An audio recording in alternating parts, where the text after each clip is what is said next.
issue. No, that's not true. It is. The actual population polling. Well, hold on. Population. Okay, this is my. Yeah, this is my. This is my Jordan, biggest pet peeve. come in front of the camera. Wait. You, or I guess, what does it say on the sign that I'm supposed to be arguing for again? Progressive policies are too often politically infeasible. Oh, damn. True. Absolutely true. What a base statement. I think it's a statement with that statement has a framing behind it, right? Mhm. Saying that therefore we shouldn't try to aim for those things. Yeah, it sucks that the system as it is built such that it makes these things really hard, makes the movement necessary to get these kind of things done difficult. That sucks. It's also the world we live in. But that doesn't mean we can sit idly by and ignore the major problems of our day, like climate change, like inequality. I think it's okay to recognize that different players have different roles in our system. So activists should be activisming, politicians should be politicianing, and I guess people on Twitter should be tweeting. But I think the only thing that I get frustrated about sometimes is if you are a very far left person or a very far right person, and you're pushing for a certain political ideology, your goal is to push, but when politicians fail you, or when they don't get that far, saying that, starting to invent conspiracies is kind of what's irritating to me. So, for instance, when you have people saying things like Bernie was the whole primary system was rigged against him, and he was voters were disenfranchised in their vote for him, or when Biden is breaking promises and the Democrats are weak and they won't do anything. None of these statements are really true. We can argue that the Democratic Party isn't as far left as some people would like it to be, but at the end of the day, you have to go by what voters want, and voters I don't think are where progressives want them to be.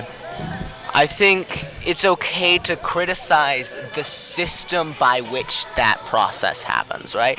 Like the primary process, I think there's a lot of true things in there, right? I don't think necessarily you could say that, and I'm sure this world is huge. A lot of people will go way too far with a lot of things. In a country of millions of people, you'll find idiots on Twitter who will say anything. But I think the general feeling among activists and among people who are a little farther left than Biden, that this system is built not to represent our opinions, but to keep the institutions of money and power that are already in place. Sure, I guess the argument here is that people don't want these things, therefore they're not good. And the reason people don't want these things is because we have institutions of media, of just generally a system built around capital that people want to. Sorry. You're kind of talking about the concept of manufactured consent, kind of, right? Yeah. I think we need a better answer. Republicans are able to push people into their belief systems. Some Democrats are able to push people into their belief systems. I think when your argument is that the entire world is rigged against us, the media is rigged against us, the corporations are rigged against us, our political system is rigged against us, our economic system is rigged against us, and international bodies are rigged against us. Well, at that point, it kind of sounds like whatever you're advocating for is hopeless. If you can't get any sort of push or any sort of change without literally changing the entire world, then whatever political ideology you're talking about sounds like it should basically be left to the wayside, and you should pick something more moderate to kind of push people more in that direction. Arguably, the entire world really was poised against Donald Trump, but he managed to win in 2016. He didn't have the media on his side. He didn't even really have the Republican Party on his side. Even the other people that were running against him weren't even on his side until they had to start phone banking for him after he won the nomination. So, I don't know. I think there's too many excuses made sometimes, because I think it's easy to point the finger at everybody else, the media, the corporations, the money, whatever. But we've seen Nina Turner just lost her second run, and in her first run against her more moderate opponent, she outspent her 2-1, and these people were blaming dark Jewish money for the reason why she wasn't able to win. At some point, I think you have to stop making excuses and realize okay, maybe these set of policies aren't really where the American Overton window is at. We need to aim for something a bit more moderate and then keep pushing leftwards from there. I think that we're talking about all right, let's start with the Nina Turner case. Mm-hmm. don't think generally people. Sure, there are people who would say stuff like what you were claiming about dark Jewish buddy or whatever. I'm thinking that the majority of people are disillusioned with our economic system, and I think a lot of people don't participate with the system because of that. And in the case of Nina Turner versus Shondell Brown, it's like, I mean, like, when we say, like, disillusioned with our economic system, like, what do we mean by that? Like, I mean, we live in a system in which people, in which inequities in race, in gender, in the general inequities are just perpetuated within our systems, that people feel like that the system is built to perpetuate short-term individual gain. That's what this, and that we need to, as a society, not do that. We have to deal with climate change. Sure, you're saying that society's Overton window is such that people aren't this far left. Well, I'm telling people that the reality is climate change is an existential threat. We don't deal with climate change. We don't do these climate-based policies. Our species, the continued, like, existence of society as we know it is under threat. And we cannot, as humans, conceptualize that well. And that's the purpose of these kind of why we need to at least push for these farther right or left policies, sorry. yeah, but I mean, like, at the end of the day, the only thing that matters is, like, what can you actually achieve? We could talk till we're blue in the face about how existential a threat is or something, but if you can't convince anybody else to take it seriously, then it doesn't really matter, right? I mean, like, when we talk about how, like, there are issues that exist in society today, we agree there are inequalities that exist, there are racial problems, there are, culture problems across the board for different things. But to say that, like, we need to usurp the entire economic system and replace it with a hypothetical one that we have no data for, that we don't know is going to do anything, it's a really, really, really big ask, when we could instead continue to work on the problems that are in front of us now and then kind of make progress that way, I think. Restate what you just said, sorry. So if I have problems in front of me relating to, like, people getting paid not enough, I can either go the capitalist route and say, like, or the social democrat, be like, hey, maybe we can raise minimum wage, maybe we can strengthen unions. These are, like, a couple things that would do concrete good things for working class people that we know would do concrete good things for working class people.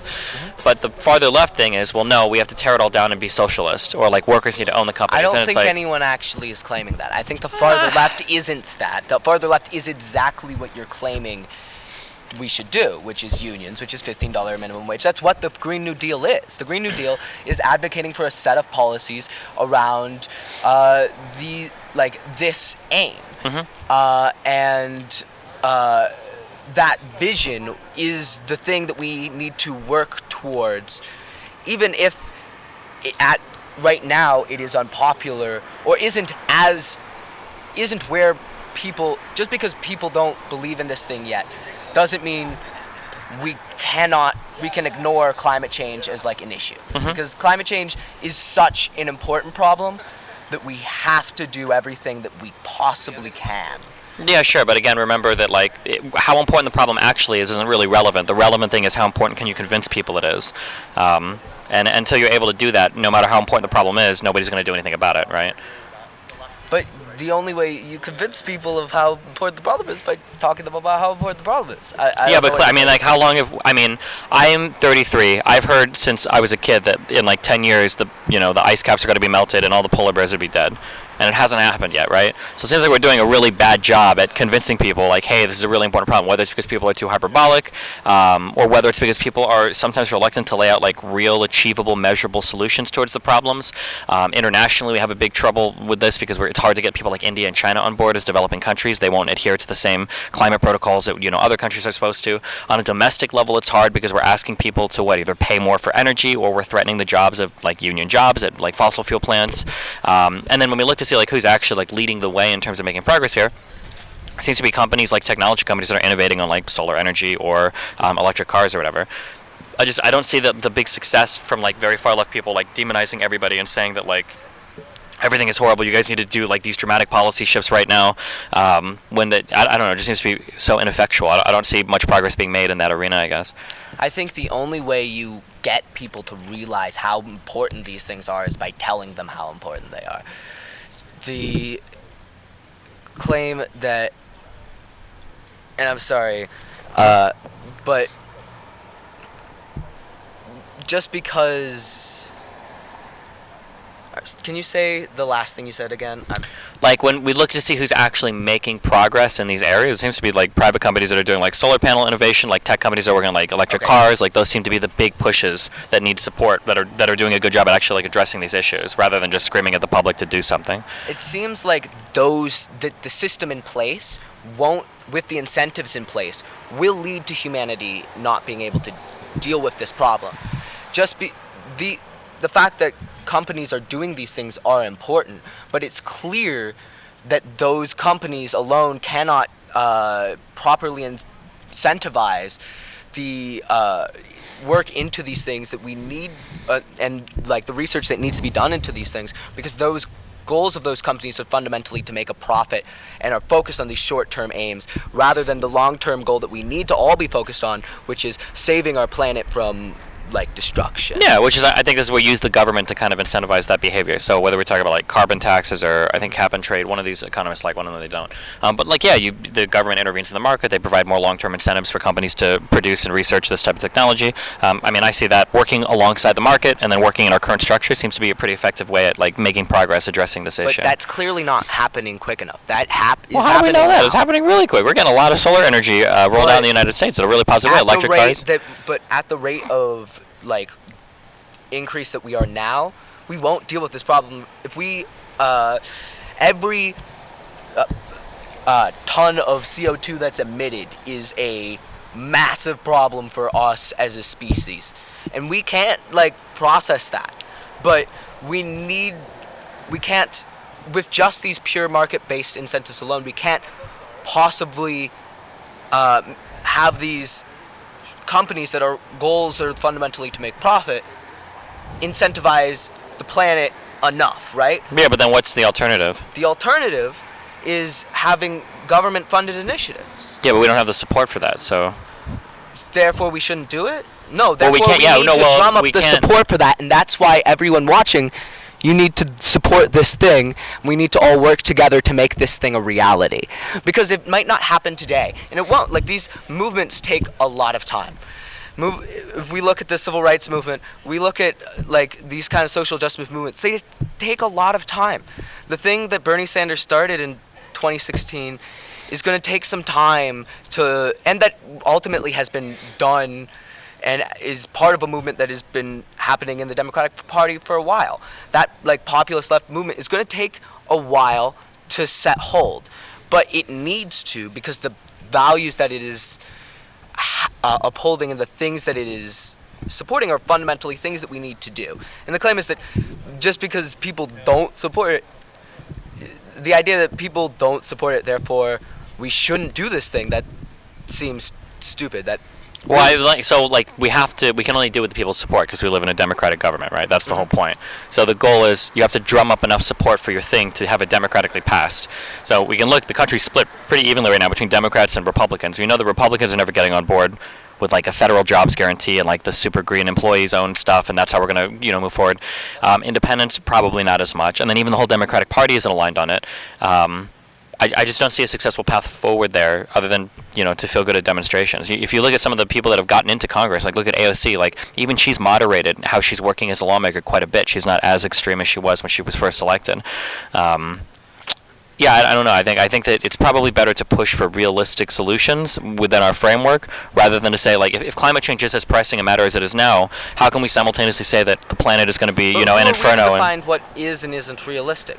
Well, the American people are. That's the whole point of the Overton windows. Like, what are people willing to accept for policies right now? And it seems like we've been screaming, yeah. But the cost of not doing anything, the cost of not doing more for the American people, whether or not, I get that people will not support this thing, right?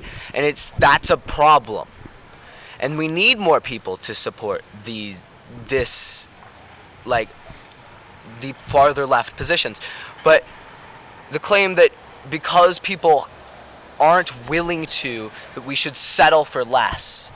I mean, but that's kind of the nature of a democratic system, right? If you were in an authoritarian But system, you're making good arguments. We have to fix this. We're going to do it now, period. But in a democratic system, you kind of have to convince your fellow countrymen, like, hey, this is something. Convince them is with like arguments like this, and like. Well, if it hasn't worked yet, why is it going to work tomorrow? Like, how is it going to work 5 years from now? We've been screaming at people that the planet is on fire for 3 decades, and it doesn't seem like it's moved the needle much. So why would we expect it in 4 decades, or in 5 decades, or 6 decades? Especially if this is as pressing a problem as you say. The number of people, look at this, like, my experience on this college campus has shown me how many people are, of my generation, are truly afraid of what will happen in the near future because of climate change. Everyone cares about this. It's a matter of, because this system is so disabling, the political system gives us so little to do, and the information systems that we get are fundamentally funded by corporations which have like purposes, right? The fact that people don't support more far left things on climate change is because like currently news organizations exist that are like connected to those institutions, right? And the fact that those institutions exist doesn't mean that they should exist. I mean, even if I was to agree with that, I don't think I agree with that. I think there are plenty of left-leaning outlets that push the idea that climate change is a big issue, right? CNN, MSNBC, the innumerable Twitter, Instagram, Facebook groups that all kind of push this stuff. Like, there are a lot of people on the left that are pushing and getting their message out there. There's a lot of people on the right that push and get their message out there as well. But even if I were to grant that there was a problem in media or a problem in advertising, like, then what are you going to do next? Are you saying we have to dismantle all the media? We have to dismantle all the advertising? Now we're back at square one, where it's like the only way that your kind of progress I don't think works. anyone's claiming that we have to dismantle media or advertising. So then, what is your path? Problem in this system, and that there needs to be some reform? Yeah, but like, what kind of reform? Like, what are we talking about? Like, what is our path forward here? What kind of reform are we talking about? I think you can point out that there needs to be reform and not know exactly how that would work. I personally don't know exactly how media reform, because I have not studied those things to the degree. Sure, but I think this is kind of like the problem. It's like when we all like are clamoring for change, but we don't know like how we'd want to change anything or what a change would look like. I think it gets a little bit like, well, what do we do, right? It's kind of like the Occupy Wall Street movement. You have a bunch of people like screaming and shouting over things, but it's like, well, what are we changing? And it's like, well, I don't know. And then you just get people that are mad at nothing, and then you have a whole bunch of unproductive, unaimed anger. I think it's the system.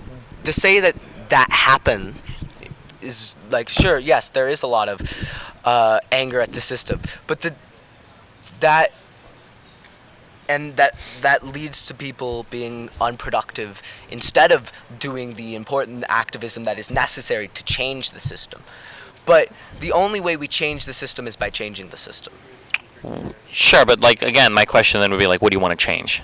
Like, what are we changing? We need to change institutionally how we deal with issues like climate. Yeah, but I mean, like, what are we changing? Like, more specifically, like, obviously we need to change how we deal with climate, but like, what are we changing? Like, I mean, the Green New Deal says exactly that. The policies that go along with that, billions of dollars invested in green renewable investment, or that yeah, so Biden has passed an infrastructure plan that has, I think there are a lot of provisions for green-related energy things, like way less than is necessary. Yeah, but it's as much as we compromise, and ultimately the Republicans are then like, let's compromise even more, and then we get like even less and less and less. Well, because instead of starting with the thing that we really want. We only have 50 Democrats in the Senate. You can only get so much, right? Like, we barely have a majority in the Senate. It's not like you're going to be able to push for your ideal position, right? It sucks that because the situation that the Senate is what it is, we can't pass more important climate legislation. Well, but that's the whole point. You have to get more Democratic senators elected. That's the only way to win in a democratic system. Is you have to get your people elected. That's why we need to get more democratically. Yeah, but that needs to happen. Mm-hmm. And there isn't. And we need to do that, and then pass policies that implement substantive renewable energy initiatives from the public sector instead of entirely. I mean, why does it matter if it's from the public sector or from the private sector? Because ultimately, the private sector is unable to properly incentivize the problem that is climate change. Climate Well, change is such a huge issue. If there's money to be made by selling green energy, then that seems like a good incentive for private markets to work on. But that the incentives in the private market isn't that. It's to make the private market will do whatever makes the most money. Yeah, but And right, that selling means- energy is a profitable business, right? So if there's like money to be made selling But energy, there's also money to be made burning oil and natural gas, right? Natural gas is the cheapest kind of energy. So naturally, if unless we do a lot to disincentivize those kinds of or you can just subsidize or incentivize more green energy production, right? And then you let the free market deal with itself. If there's profit to be made But selling, then it's no longer the free market. Then if you are incentivizing the market to do one thing or another, that is well, there's a big difference between the policy incentivizing. we are advocating for. Sure, okay, that's good then. I would agree with that. But there's a big difference between incentivizing the market to do something versus saying it has to be publicly done or it has to be like the government doing it, right? I think that because climate change is a long-term issue, Mhm. and the nature of these corporate structures is such that they can only view things from a short-term perspective in terms of making an immediate profit. They like the fact that companies are doing green energy things. They're doing it because they think they can make money. They're not doing it for the right reasons, for the reasons we actually need green energy to be done. Yeah, sure, but I mean, we wouldn't expect companies to do that. That's not what they're supposed to do, right? But that's why we need institutions that actually do that. Yeah, but your institutions are also going to be beholden to democratic whims as well, right? Like, say we get our institutions in 4 years. Well, what if in another 2 years, the House and the Senate completely switch, and then in another 2 years we have a Republican president? Then I mean, like, you're back to square one, right? Like, I think that. But ultimately, I truly hope that the American people realize how truly crucial the issue of climate change and so many of the other issues that the Democratic Party is fighting for are. Sure, but we're on the precipice of losing, like, the Senate, and we're going to have the only reason we are is because people say, like, says who, right? Well, it says, we just well, there's this narrative in the media that the Democrats are going to lose, and Well, I mean, incumbent presidents generally have a really hard time holding on to their Congress. That's like historically been true. And then with things kind of on a downturn right now, we've got inflation that's pretty bad economically, it looks kind of iffy. It looks to be the case that we're probably losing the Senate. I haven't seen the actual roadmap, but I mean, I've heard that enough. But instead of saying, "Oh, we're probably losing the Senate," should we be losing the Senate? Should people vote for candidates that are going to lead to worse policies happening? No. Well, no, but again, it goes back to what I was saying before in terms of like, what do you push for, right? Like, right now, I don't think anybody wants to hear anything about climate change, right? Your political structures can be short-term incentivized as well. People want to hear about inflation right now. That's what people want to talk about. Or like jobs, or housing is a big one. These are the issues that people really want to talk about right now, not climate change. So like, your political structures are going to be beholden to the same issues that your private corporate structures are going to be beholden to, that people are only incentivized for short-term things as well. Right, but the idea of a democracy and of democratic institutions is that we can, through this collective process, realize that there's some things we need to do as a society that benefit all of us, which can't be done, that individuals on their own without incentivization of this collective group won't do. That's this issue of the commons that ultimately green energy is about, right? Everyone thinks that like we should use green energy, but everyone's also thinks that It has to be. People think we should use green energy, but they don't want to pay a fuck ton for it. yeah, Right? they don't want to. They don't so want it's to gotta actually pay be- any more for energy. Yeah. But what people need to realize is that I'm getting tied up in my words here. I'm sorry. No, you're good. But the institutions. Sorry, I lost my train of thought. No, you're fine. Yeah, I think that I understand that there are issues, but the issues that exist in private markets can exist in public areas as well. That people are incentivized They for short-term can. delivery. That like your things can change on a whim. That I mean, we're on the verge. I think arguably of losing like our Roe v. Wade, Casey, Planned Parenthood stuff. So I mean, the idea that like the public sector can be like long-term focused and is focused on growth and is focused on healthy climate policies, like that's just as beholden to public opinion change as anything else.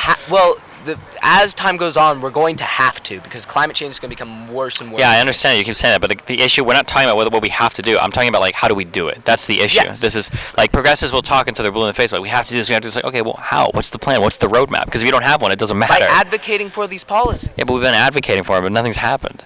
Like, the only people making the real progress here are people in private markets. No, the things are happening. In government, this debate is happening, and it takes a long time. Yeah, but I thought we don't This have a long process time. This process is flawed. Democracy is a process, but that ultimately, it is beholden to institutions of capital, which make it very hard for this to happen, because there's a lot of money in keeping things as they are. But I think these institutions, we know these things are necessary. We know as a society we have to do them. I don't think the whole argument that it isn't feasible because it isn't happening. Well, the only way we make it happen is by, like, advocating for these things and trying to make them happen. They should be happening. It isn't because there's because this process is hard and difficult, but that's why we fight. Okay. I mean, I think we should just work through existing power structures and continue to do what we're doing, because I don't think that...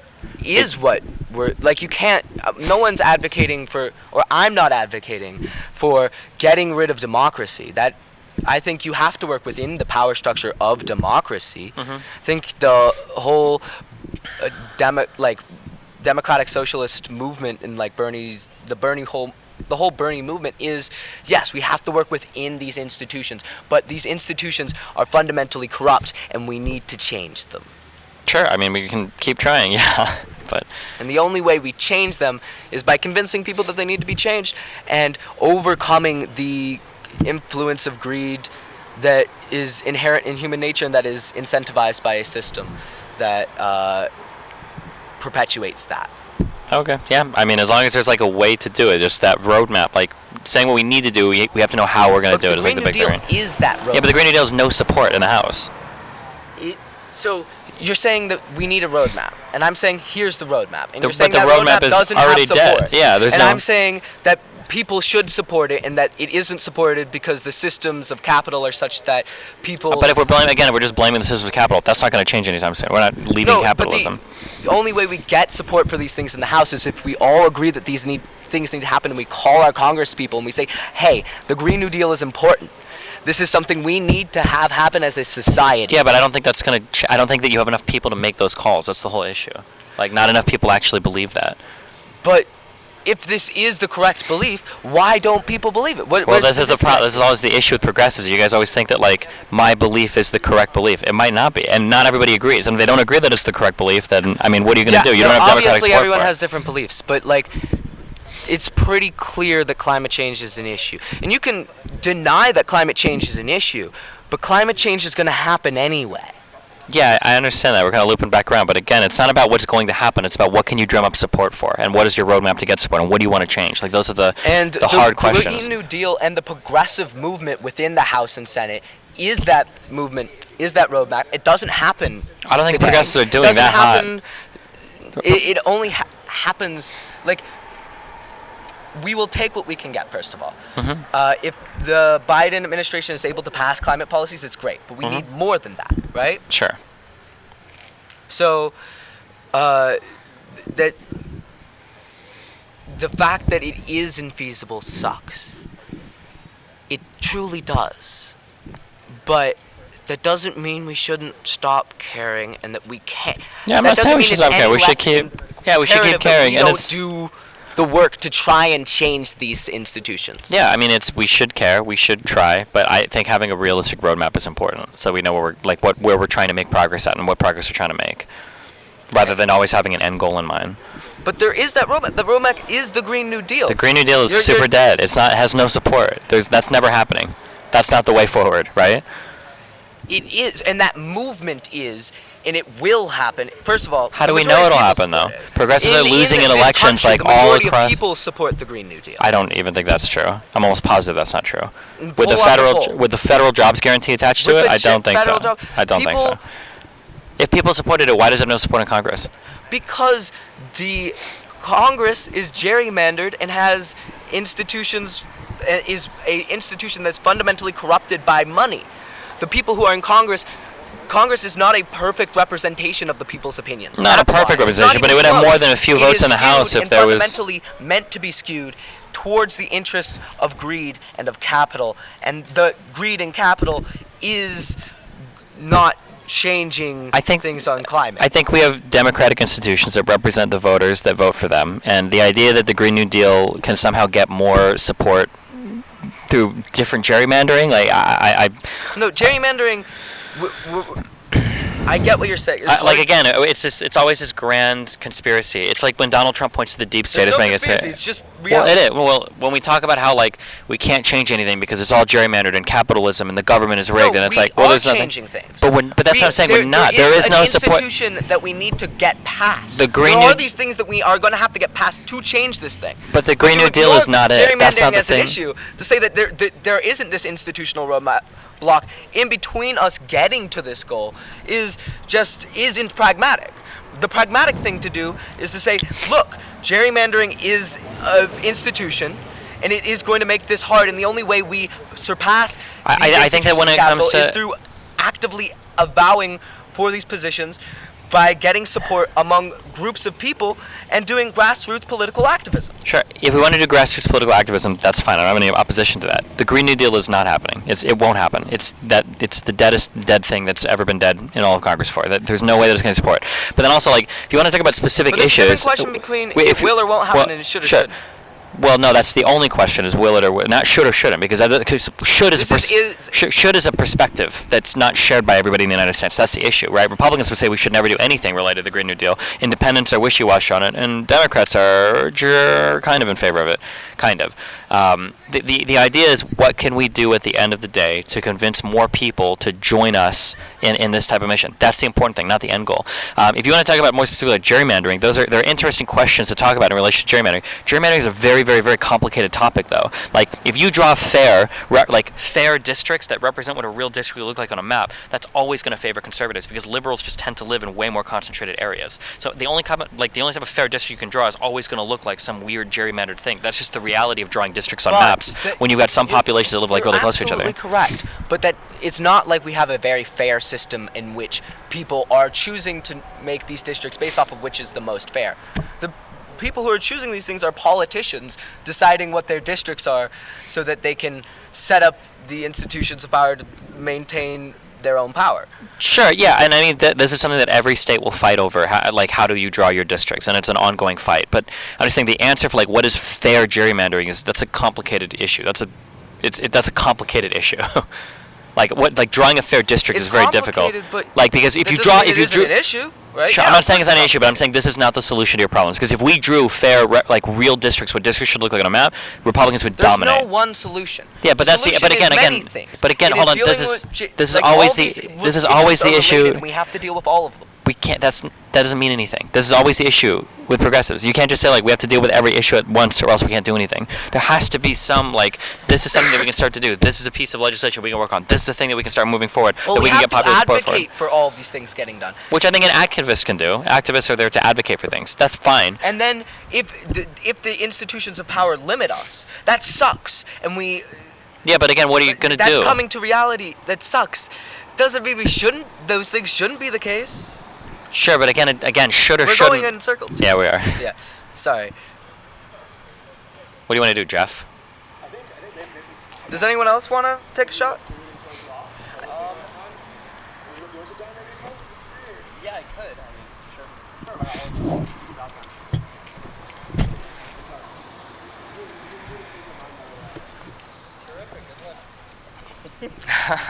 Nice. Cheeky.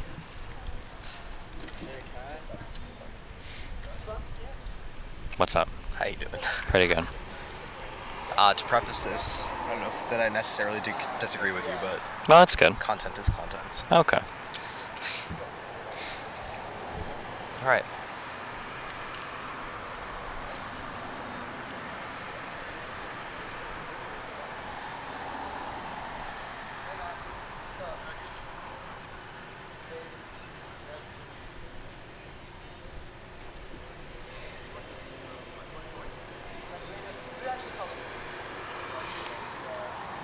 I'm ready whenever you are. Yeah. Should we All get right, started? Jeff. Cool. Hi.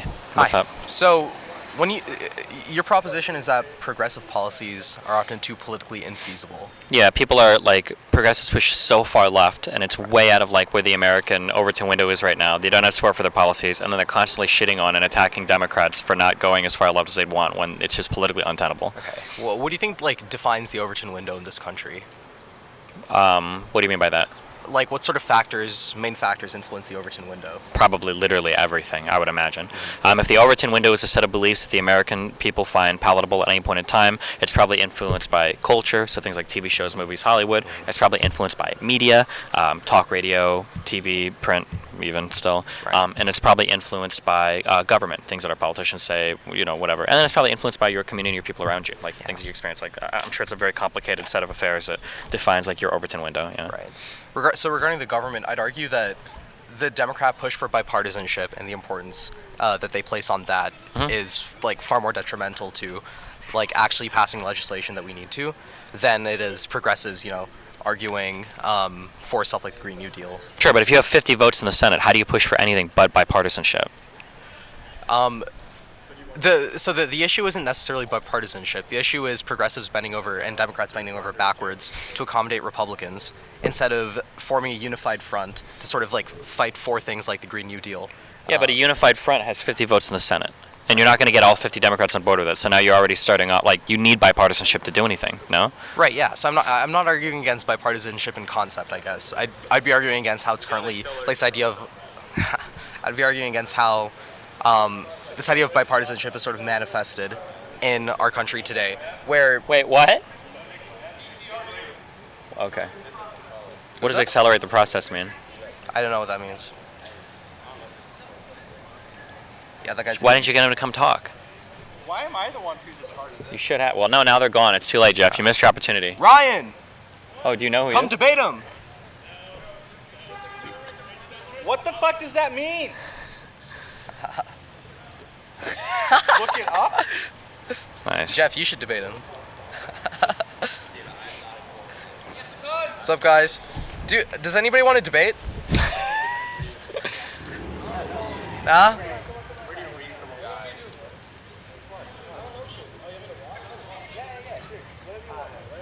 I think we should wrap it up now. You don't have more after for it. Mm-hmm. That's what the table and then, Okay, word. Yeah, if you want to, yeah, sure. yeah, let's do that. Alright, yo, Karan! Brought him. Are you guys coming to the event at 5:30?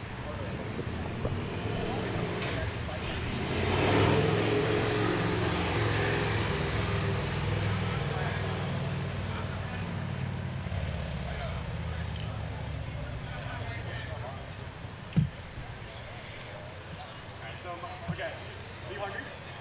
Yeah, I can definitely. Let's go, guys.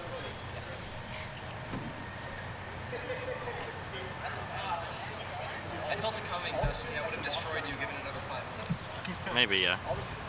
I think like the issue that I have, like broadly speaking, and I think at this point as more and more data pulls in, like progressives are losing in elections like everywhere. Right. Like they're not performing. Like people will point to the fact that the justice Dems or the progressive movement had like a higher percentage of people winning like the second time they were running versus in I think 2018 I think versus 2020 or 2016 versus 2018. But it's because they went from supporting like I want to say originally they supported like it was either like 80 or 90 candidates to like 7. And 4 were like the judges. Right. Like, okay, yeah, of I course think- your percentage is overall. So it seems like it seems like we have to acknowledge at some point, like, here is an issue, okay? You know who Jimmy Dore and Kyle Kalinske are, right? Yeah. Jimmy Dore and Kyle Kalinske were saying shit like, we need to force the vote, we need to take down Manchin, we need Yeah, to fuck these yeah. guys up, Biden needs to... And I was like, who was the most popular senator that gained over the past year? It was Manchin by 16 points. Right. He outperformed every other fucking senator. So it seems like where the American opinion is right now is way more towards the center than some people are saying, especially online where like the audiences are overwhelmingly like white, college educated, wealthy. And to keep saying we need to push farther and farther left when everybody else is like coming towards this more moderate middle seems to be it's just a bad sell. You're not going to do I mean, anything. I don't think we necessarily need to keep pushing farther and farther left. I mean, ideally, like, over, like, the next 20 years or something. But in today's world, I think what we need to do most is hold the line of where we're at right now. And I think that that's what Democrats are failing to do. They engage in too much conservative apologia, in my Yeah, but like opinion. failing how? Like, I see people are upset that, like, well, we failed to protect Roe v. Wade. Well, it's a fucking Supreme Court. That was in 2016. That's when we fucking lost Roe v. that. Wade, but like Yeah. with I don't know, Joe Biden's is a massive failure in the infrastructure bill. Massive. He passed the biggest bipartisan infrastructure bill of all fucking time. How did he fail? By cutting it into like crucial programs for childcare support, things that would have helped working class families. Sure, they would have, but then it's either you pass it or you don't. But is right? it like do we pass like 5 things like this over the next 20 years, and If we he all did- end up in fucking hellfire anyways, or Don't put the necessary pressure. exactly? But this is the thing. There is no pressure. You don't have pressure farther left because nobody in America likes the far left. That's the issue. No, that's not true. It is. The actual population polling. Well, hold on. Population. Okay, this is my. Yeah, this is my. This is my Jordan, biggest pet peeve. come in front of the camera. Wait, Come in front of the This camera. is my biggest pet peeve ever. Population, national polling is the dumbest thing in the world. There is no such thing as a national poll because we don't vote nationally for anything in the United States. We vote state by state or we vote district by district. If you do national polls, you get these huge states like California or New York. You're gonna see. That's a That's problem with actually our what people system, care not about. with how. That's a problem with our electoral system and how. Yeah, it but is now you're talking. So then what? Do representative. we reform the electoral college and we get rid of the Senate and then we get rid No, like well, we rebalance the House just like. because- by saying that these things have problems doesn't mean therefore we have to solve them in a certain way. Well, Like, but you have we no can solutions. That's we the can issue. There are no criticize these solutions. institutions and say But these no, institutions- criticism without solutions is nothing. It's just crying. But no, we do have solutions. What to though. what? The solution is the Green New Deal. Nobody supports the Green New Deal. Nobody likes it. So this is the solution, right? Then the solution is doesn't work. Then in that case, what everybody should do is build a bunker, buy a bunch of non-perishable And you're food, saying that and people- go downstairs and People like. don't support it. You're in the Senate, and I'm saying that No, that is people don't support because the American people don't support the Green New Deal. American people do support they the things don't. in that. People support climate stuff. Define our parameters. Yo, Matthew, get in there. Speak to the microphone. What do we mean? But what? Fucking loser. Before we keep on arguing, let's define our parameters. What do we mean by a Green New Deal? So, like, what kind of policy measures? So are there's like 5 points I think that AOC has in like a 3-page like kind of thing. I think the most controversial one is like the federal jobs guarantee is one that she lists. I don't remember if that make every company 20% owned by its workers. I don't remember if that was in there. That's, I think, one of the, or I think that specific program, or I don't remember that was part of like Green New Deal, but like otherwise it's just like a bunch of flowery language like saying like, oh, we should try to do this or that. It's No, like, these are specific policies we're advocating for. Okay, what are the and that are specific- having wait. pushback within the what are the specific policies you think that every American or most Americans support that we can't pass in the Senate or House? what? What's like a specific policy that you think most Americans support that we can? $15 minimum wage, clearly. That's not. Clearly. Like No, it wasn't supported I by hear most it. Americans. That's not true. In my home state of Missouri, we had a ballot initiative where, despite the fact that Missouri is traditionally thought of being a very conservative state, we did the effort of like getting petitions, like getting a bunch of people to sign petitions to vote on a $12 minimum wage, which ultimately should have been a 15, and we had arguments about that on an institutional level. But